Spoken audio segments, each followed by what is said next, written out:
Hi there, it's Kayla, and I hope you'll be able to hear me okay. We've got some cars going by, but I wanted to kind of bring you guys outside and introduce you to some of what I do on my property here. Um, in part because this video is about what makes naturopathic doctors different, and I wanted to talk about that. And again, I am planting my fall crops. It's actually the same day, but it's posted a week apart. So while I plant my kale in my chard, I thought I would talk to you a little bit about what makes a naturopathic doctor different and why they might be a different practitioner to see than a traditional medical doctor, why they might be different than a chiropractor or a doctor of osteopathy. And one of the things that I've been doing over this summer, I have a little bit of a break from classes, is I've been reading a book written by a doctor who, at the turn of the century, was one of the leading doctors in what was called nature cure at the time, kind of the grandfather of some naturopathic concepts, and it's been really eye-opening. And so one of the things that really makes naturopathic medicine different than other medicines is because of the philosophy. Now, I am becoming a naturopathic doctor and I am planting my fall seeds, so you can tell that I am more inclined to want to be in nature. And that's not necessarily just the distinguishing factor, because there could be plenty of chiropractors that really like hiking, or there could be medical doctors, especially ones like Dr. Mark Hyman, that really like eating healthy foods and growing them and promoting that. And that is all well and good. That's not what naturopathic medicine really is. Naturopathic medicine has a philosophy that nature is is part of the medicine that we're working with. We are a human body that lives in nature, especially naturally, we would live in nature, but also that we invite nature into the healing process. And what that means is we respect nature in that our body has certain innate processes that it may or may not need to go through in order for it to be healthy. And one of the things that Nature Cure, the book that I'm going through, talks about is crises or crises. And these are something that I've been familiar with in the work that I have done for the last 12 years. I've been exposed to a lot of people using an alternative treatment for cancer. And what that means is that they have been maybe using it as a adjunctive therapy. Some people use it in place of other therapies at their choice. But I have seen a lot of people go through these types of crises.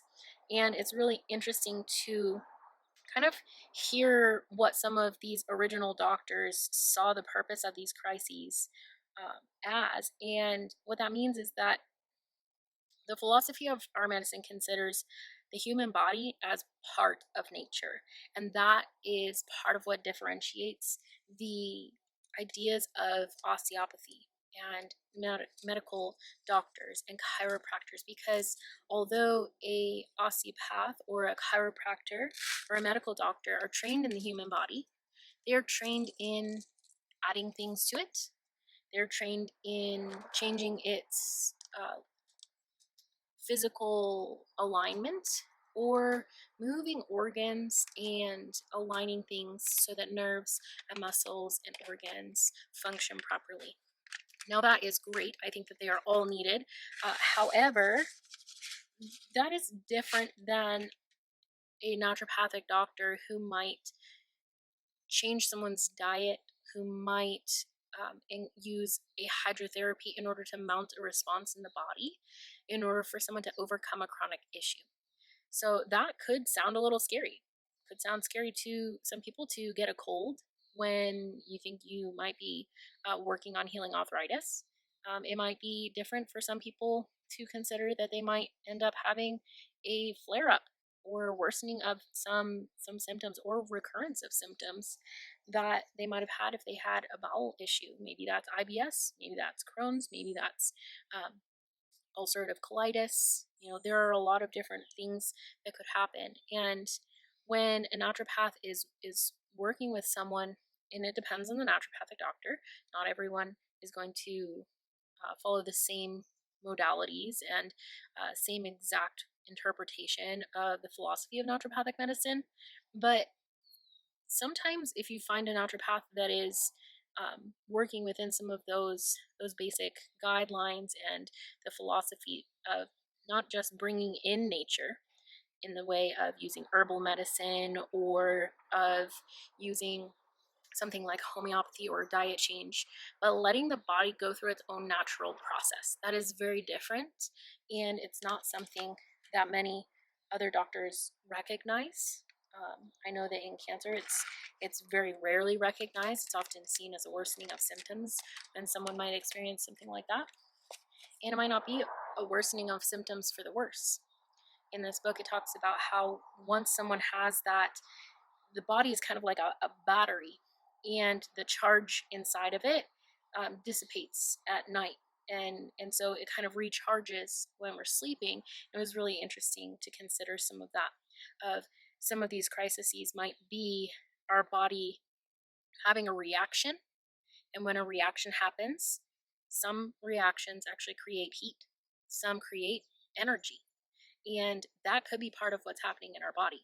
And we might not know if we go and suppress that reaction because someone might have diarrhea, and we go and we give them antidiarrheals and prevent that from happening, when their body might actually be trying to get rid of toxic buildup that their body has accumulated over taking 10 years of a medication. So those are kind of more of what I'm talking about, rather than just letting someone be and healing. And the next way that naturopathic doctors are different is that we have different training. So we are not trained in um, osteopathic manipulations necessarily.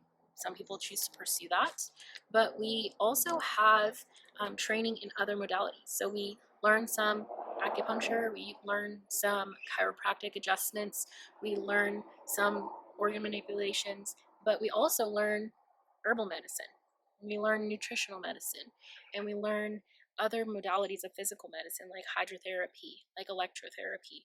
We learn a lot of different modalities, including nutritional supplementation. We learn a wide array of treatments, but then we also learn pharmacology, and that's very different. So, a medical doctor, in order to learn those things, would then, after medical school, have to go and pursue extra certifications in these areas. And I'm not saying that we'll be experts in all of these areas upon graduation, but we will have more exposure to them than a traditional medical doctor, and that's very different. So we have different training. We have different training than chiropractors because we aren't trained in all of the nerves and the spine and the alignment and how that contributes to supporting someone's health and wellness. We aren't an osteopath where we learn how an organ being placed in the right way, or circulation going to that organ is going to help make sure that it's functioning properly, and when that's out of alignment, how that can impact the body.